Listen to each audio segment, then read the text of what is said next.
Hello everyone, कैसे हो आप सब।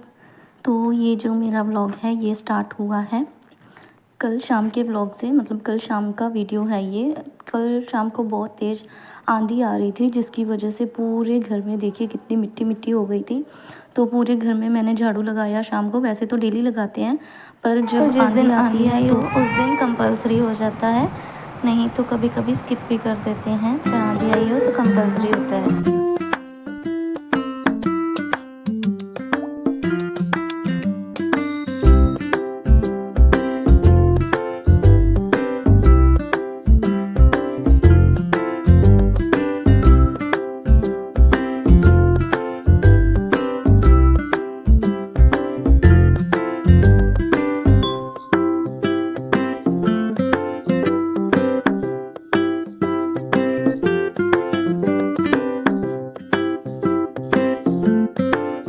और यहाँ पे मैंने अपना डिनर जो है रेडी कर लिया था। डिनर में आज मैंने दाल बनाई थी, वो भी सिंपल तरीके से, क्योंकि मैंने आपको बताया था कि जो टमाटर है हमारे घर पे ज़्यादातर जो मेरे हस्बैंड टमाटर नहीं खाते हैं, वो नहीं पसंद है उनको टमाटर। तो सिर्फ प्याज और हरी मिर्च का ही तड़का लगाती हूँ। जिन सब्जियों में टमाटर ज़रूरी होता है बहुत ज़्यादा, उन्हीं में डालती हूँ। और यहाँ पर मैंने भरवा करेले बनाए थे, क्योंकि सुबह मैंने काट के बनाए थे तो मेरे काका ने नहीं खाए थे।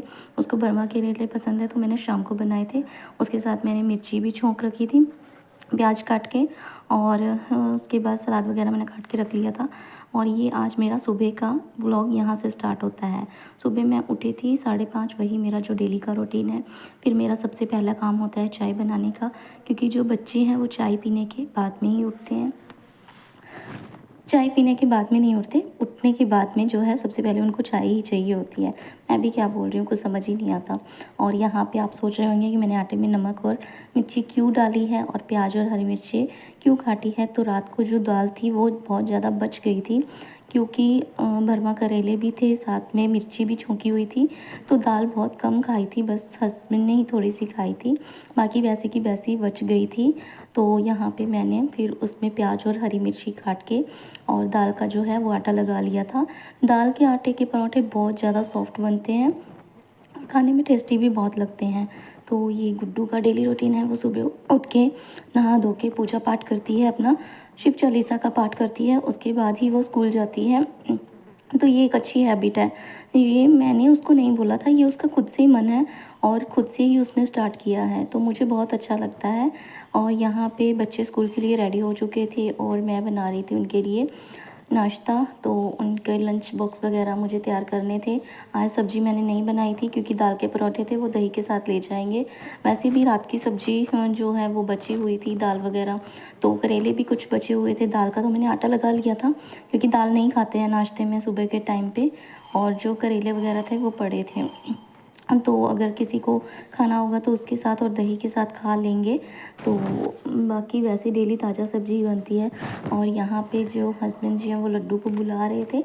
लड्डू अपनी दादी माँ के पास खेल रही थी, अंदर बैठी थी, तो वो उसको बुला रहे थे ताकि वो जो है ऐसे चल के उनके पास आए। पर वो क्या है, उसके पाँव में थोड़ा नीचे का फर्श है ना, तो वो चुभता है अभी, तो इसलिए ज़्यादा दूर तक नहीं चल पाती, थोड़ी देर तक वो चली जाती है ऐसे। और उसके बाद यहाँ देखिए सब लोग जा चुके थे अपने अपने काम पे, बच्चे स्कूल चले गए थे और मैंने यहाँ पे कर दी थी अपनी जो डेली रूटीन का काम है मेरा, वो स्टार्ट कर दिया था। यहाँ पे मैंने सबसे पहले सामने वाले रूम से स्टार्ट किया था। इसकी मैंने बेडशीट वगैरह झाड़ के यही बिछाई थी, क्योंकि कल से बहुत आंधी आई हुई थी, तो मैंने गद्दे वगैरह अच्छी तरह झाड़ के और रूम को पूरा क्लीन कर दिया था। उसके बाद मैंने आज मतलब हर चीज़ पे डीप क्लीनिंग की थी, क्योंकि अगर आंधी आती है ना तो सारे घर में इतनी ज़्यादा डस्ट हो जाती है, हर चीज़ पे डस्ट, हर चीज़ पे। और हमारे जो वेंटिलेशन के लिए जो जाल रखे हुए हैं वो दो रखे हुए हैं। एक जो वो पीछे आपको दिख रहा है वहाँ पे एक जाल है, एक हमारा लॉबी के अंदर जाल है। तो दोनों तरफ से इतनी ज़्यादा धूल आती है छत के ऊपर से, क्योंकि गाँव में आपको पता है वैसे ही धूल ज़्यादा होती है। ज़्यादातर लोगों की जो छतें होती हैं वो कच्ची होती हैं, कच्ची ही रखना पसंद करते हैं गाँव में ज़्यादातर लोग। तो उनकी जो धूल उड़ उड़ के वो भी ज़्यादातर घरों में आ जाती है। और कुछ आसपास खेत होते हैं तो वहाँ से भी वो धूल उड़ के घरों में आ जाती है सीधा। तो जब आंधी इन इस ये जो कनक का सीज़न होता है ना, तो इसमें बहुत ज़्यादा आंधी चलती ही रहती है। और जो सारी धूल है वो उड़ उड़ के इतना ज़्यादा मैसी हो जाता है ना घर, कि पूछो मत। सुबह तो हालत ख़राब हो जाती है, 2 ढाई घंटे पूरे लग जाते हैं डस्टिंग वगैरह करने और सब चीज़ों पे कपड़ा लगाने में। फिर उसके बाद कभी कभी तो इतनी ज़्यादा डस्ट हो जाती है कि सीधा झाड़ू और पोछे से तो साफ़ ही नहीं होता घर, तो उसके लिए घर को धोना ही पड़ता है। तो यहाँ पे देखिए, चादर वगैरह सेट करने के बाद मैंने सभी चीज़ों पे एक बार गीला कपड़ा लगा दिया था। गीला और सूखा दोनों मतलब लगा दिए थे, तो एकदम से क्लीन हो गया था। उसके बाद ही मैं झाड़ू निकालूंगी, क्योंकि जो काम हाथ की हैंड टू हैंड हो जाए वो सही रहता है, फिर बाद में थोड़ा आलस आ जाता है। तो देखिए यहाँ पे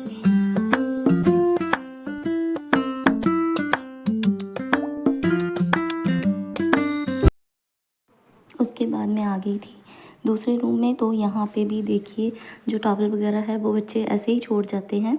तो जब हम छोटे होते थे ना, तो हम भी ऐसे ही करके जाते थे, और मम्मी बोलती थी जब तुम बड़े हो जाएगा ना तब तुम्हें पता चलेगा, जो चीज़ जैसे है वैसे ही छोड़ जाते हो, कल को तुम्हारे बच्चे तंग करेंगे तो तुम्हें पता चलेगा। तो आज मम्मी की वो बातें बहुत याद आती हैं कि जब हम छोटे थे हम भी अपना गीला टॉवल वगैरह जो है बेड पे ही छोड़ जाते थे, और फिर मम्मी को समेटना कितना मुश्किल होता था वो आज जाके पता चलता है।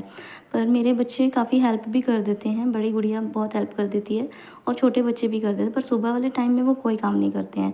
जिस दिन उनकी छुट्टी होती है, यानी कि कल संडे है, तो कल वो शैतानी भी बहुत करेंगे, पर बहुत ज़्यादा हेल्प भी मिल जाएगी मुझे मेरी लड्डू को संभालने में या फिर डस्टिंग वगैरह करने में बहुत ज़्यादा हेल्प कर देते हैं। तो यहाँ पे दूसरा कमरा भी मैंने सेट कर दिया था।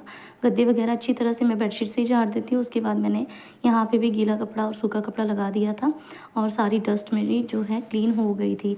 इस रूम में इतनी ज़्यादा डस्ट नहीं होती, क्योंकि इसमें विंडोज़ वगैरह बनी हुई है, तो उसको मैं क्लोज़ कर देती हूँ। उसका जो डोर है पीछे से, जो दूसरे रूम में पीछे से डोर है, तो उसमें जो वेंटिलेशन के लिए जाल रखा हुआ है वहाँ से डस्ट आती है। तो वो जो गेट है हम बंद नहीं करते हैं, क्योंकि पीछे मंदिर है, तो वो गेट खुला ही रहता है। इसकी वजह से तो उस रूम में ज़्यादा डस्ट हो जाती है। और यहाँ पे इस रूम की जो विंडोज़ हैं वो मैं क्लोज़ कर देती हूँ, और गेट भी बंद कर देती हूँ। जब मुझे लगता है कि आंधी आने वाली है तो मैं बंद कर देती हूँ, और इस रूम में इसलिए इतनी ज़्यादा डस्ट नहीं होती है। वैसे जो कपड़ा है वो मैं डेली लगाती हूँ, चाहे डस्ट हो चाहे ना हो। जिस दिन तबीयत ख़राब हो उस दिन तो कुछ कह नहीं सकते, उस दिन तो बस ये होता है कि झाड़ू भी निकल जाए तो बहुत बड़ी बात होती है। और बाकी डेली का ये देखिए, यहाँ पे भी मैं आपको दिखाती हूँ। लग रहा है कि सब कुछ इतना क्लीन है, पर क्लीन नहीं है। देखिए कितनी डस्ट निकल रही है। मैं हर चीज़ के लिए एक नया वेट वाइप्स ले रही थी, तो इन वेट वाइप्स को मैं डेली यूज़ नहीं करती हूँ। वैसे तो मैं एक कपड़ा लगाया हुआ है उसी से साफ़ करती हूँ, पर आज इतनी ज़्यादा डस्ट थी तो कपड़ा सारा गंदा हो जाता और मुझे बार बार धोना पड़ता, इसलिए मैंने वेट वाइप्स ले लिए थे 3-4। तो देखिए यहाँ पे मैंने दूसरे रूम को भी सेट कर दिया था। अब मैं लगाऊंगी पूरे घर में झाड़ू, उसके बाद मैं जो है अपना बाकी के काम करूँगी।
देखिए कल शाम को भी मैंने झाड़ू लगाया था, तब भी इतनी ज़्यादा ही मिट्टी निकली थी और अब भी घर में से इतनी ज़्यादा ही मिट्टी निकल रही है।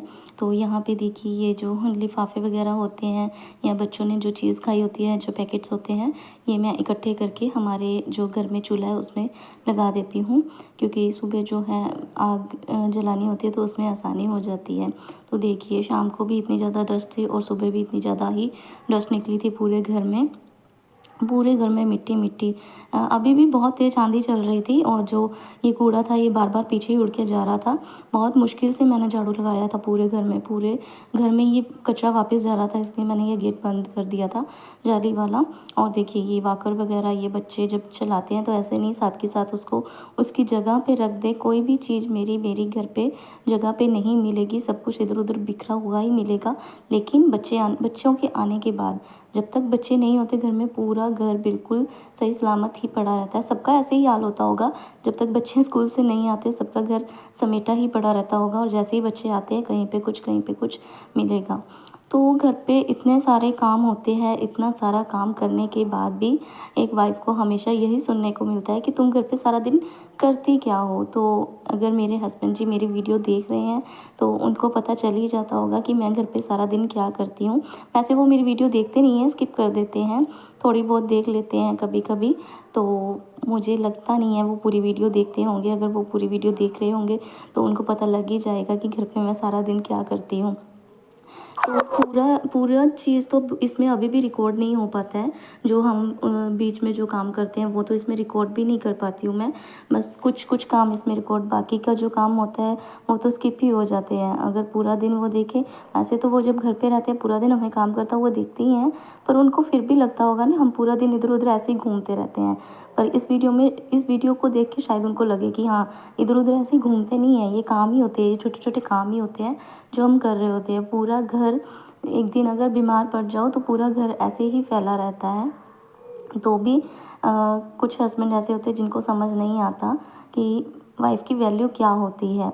कुछ हस्बैंड्स तो अपनी वाइफ़ की बहुत वैल्यू करते हैं, पर कुछ हस्बैंड्स की समझ में नहीं आता इतना काम करने के बाद भी कि एक वाइफ़ की क्या वैल्यू होती है उनकी लाइफ में, या बच्चों की लाइफ में एक माँ की क्या इम्पोर्टेंस होती है। तो जो अगर मेरी इस वीडियो को देख रहे हैं लोग, तो प्लीज़ अपनी वाइफ़ की ज़रूर वैल्यू कीजिए, क्योंकि एक वही होती है जो आपके घर को इतना सजा संवार के रखती है।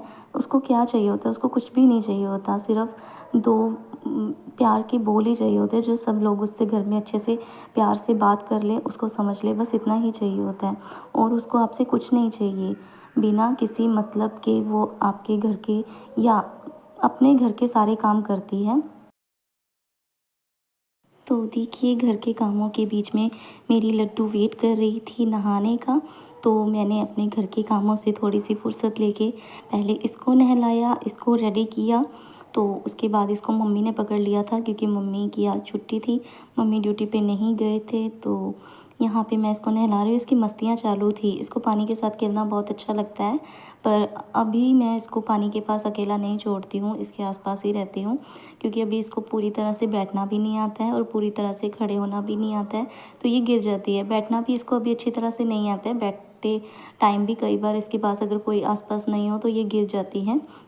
नहाना इसको बहुत ज़्यादा पसंद है, नहाने में इसको बहुत ज़्यादा मज़ा आता है। सारा दिन इसको पानी के पास बिठाई रखो और नहला दो। सर्दियों में भी मतलब कई बच्चे तो होते हैं, मेरे जो बाकी बच्चे थे सर्दियों में नहाते टाइम बहुत रोते थे, पर इसको सर्दियों में भी नहाने में बहुत अच्छा लगता था। और एक दिन भी इसको ना नहलाओ तो उसी दिन ये सोती नहीं थी, पूरा दिन इसको नहलाने के बाद ही चैन आता था। पर सर्दियों में मैं 1-2 दिन स्किप कर देती थी, क्योंकि ठंड ज़्यादा होती है, तो बच्चों के लिए तो बहुत ही ज़्यादा होती है, तो इसलिए तब मैं स्किप कर देती थी। पर इसको नहाने में बहुत मज़ा आता है, नहाती बहुत खुश हो गई है। अभी इतनी गर्मी आई भी नहीं है, पर इसको दोनों टाइम नहलाना हमने स्टार्ट कर दिया है। सुबह मैं नहला देती हूँ, शाम को मम्मी नहला देते हैं।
उसके बाद लड्डू चली गई थी घूमने अपनी फ्रेंड के साथ, रेनू के साथ, और मैं यहाँ आ गई थी अंदर। और यहाँ पे मैं कर रही थी वॉश बेसिन की सफाई, क्योंकि ये भी बहुत ज़्यादा मिट्टी का भर गया था। और यहाँ पे मैं एक कॉटन की जो है बनियान रखती हूँ अपने जो मिरर को साफ़ करने के लिए। वैसे तो ये अखबार से ज़्यादा अच्छा साफ़ होता है, पर कई बार अखबार नहीं होते हैं घर में, क्योंकि हमने न्यूज़पेपर नहीं लगा रखा है तो घर पे आता नहीं है। तो कई बार मेरे को ज़्यादा ज़रूरत होती है तो मैं मंगवा लेती हूँ, पर ज़्यादातर मैं कॉटन की जो बनियान होती है वही रखती हूँ। हर चीज़ पे भी मैं वही मतलब लगाती हूँ। और उसके बाद मिरर भी मैं उसी से साफ़ करती थी। देखते कितना ज़्यादा चमक जाता है। और ये देखिए वॉश बेसिन भी ये पूरा मिट्टी का भर गया था। इसको डेली ही साफ़ करते हैं, डेली ही हर चीज़ पे कपड़ा लगाते हैं, पर जिस दिन आंधी आती है उस दिन तो घर का बहुत ज़्यादा बुरा हाल हो जाता है। तो देखिए ये होता है सुकून जो एक घर को साफ़ करने के बाद मिलता है। उसके बाद यहाँ बाहर से मैंने धो दिया था, क्योंकि बहुत ज़्यादा मिट्टी मिट्टी हो रखी थी। तो अगर बाहर की सफाई ना करो तो अंदर की सफाई करने का कोई फ़ायदा ही नहीं होता, वो मिट्टी वाले सारे पैर अंदर आते हैं। तो यहाँ पे मैं लगा रही थी पोछा। तो पोछा मैं हाथ से ही लगाऊंगी, क्योंकि जो मेरा मॉप है वो ख़राब हो चुका है। मतलब उसका बकेट है जो वो तो बिल्कुल सही पड़ा है, जो उसका स्टैंड जो डंडा होता है ना वो घूम नहीं रहा अच्छे से, तो वो ड्राई नहीं कर रहा है पोछे को। तो इसलिए वो मैं इसी से अब पोछा लगाती हूँ घर में।